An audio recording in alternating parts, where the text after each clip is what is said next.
Hello friends, તો ચાલો આજે આપણે બનાવીશું ભરેલા કારેલાની સબ્જી. કારેલા? હા હા હા, તમે બરાબર સાંભળ્યું. ભરેલા કારેલાની સબ્જી જે જરા પણ કડવી નહીં લાગે. બરાબર. આમ તો આપણે કારેલા ખાવા જ જોઈએ. હેલ્થ માટે એટલા ફાયદાકારક છે કે જે આપણે જિંદગી જીવવા માટે જેટલી માની ટિપ્સ આપણા માટે કરવી જ હોય. માં હંમેશા બોલે એ કડવું જ લાગે, પણ જો માં ટિપ્સ આપવાનું બંધ કરી દે ને તો આપણે સફળતાની સીડી પણ ચડવાની ના. બરાબર છે ને? સાચી વાત છે ને? એવી જ રીતે જો આપણે કારેલા ના ખાઈએ તો હેલ્થફુલ એક સબ્જી વેજીટેબલ્સ આપણે મિસ કરી રહ્યા છીએ.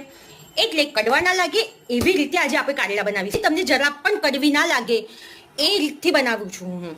મારા છોકરાઓ પણ આવું જ મોં બનાવે છે, પણ હું આ ટિપ્સથી બનાવું છું કેમ કે મારા મમ્મી આ રીતે જ બનાવતા હતા. તો હું મારા મમ્મી પાસેથી આ રીતે શીખેલી છું કે જે જરા પણ કડવા ના લાગે એ રીતથી કારેલા બનાવવાની છું.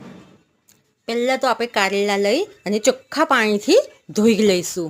પછી એક પેન લઈ એમાં 2 ચમચી ઘી નાખીશું અને 4 ચમચી ચણાનો લોટ એડ કરીશું. બરાબર. હવે એને એકદમ ધીમા તાપે ગુલાબી થાય ત્યાં સુધી શેકાવા દેવાનો. આમ ફેરવતું રહેવાનું અને જરૂર પડે તો ઘી થોડું એડ કરવાનું.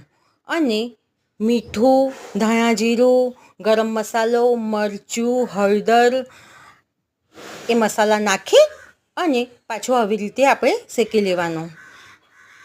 બસ શેકીને એક ડીશમાં કાઢી લેવાનું. પછી આપણે ધોઈને કારેલા મૂક્યા હતા એને આપણે આ રીતે ઉપરથી આછી છાલ ઉતારી, બહુ નહીં, આમ થોડું મોટું કંઈક ઉતારી અને આ જે અંદરના બિયા હોય મોટા એ કાઢી લેવાના. આવી રીતે વચ્ચે ફાડ કરીને અને જોઈ લેવાનું કંઈ સડેલું કે કંઈક પણ ના હોય એવી રીતે. બસ આ રીતે કરી લેવાના. બહુ છાલ નહીં ઉતારવાની, સામાન્ય જ થોડુંક આમ છોલી લેવાના બસ ઉપરથી, એટલે કડવા ના લાગે, થોડી કડવાશ જતી રહે. અને આ બિયા કાઢી લેવાના, એ બિયા મોઢામાં ના આવે એટલા માટે.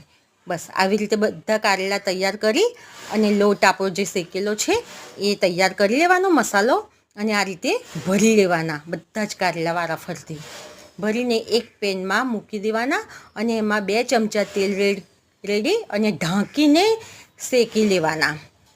5 જ મિનિટમાં શેકાઈ જશે અને ઉલટ પુલટ કરીને શેકતું રહેવાનું, પાછા ઢાંકી દેવાના.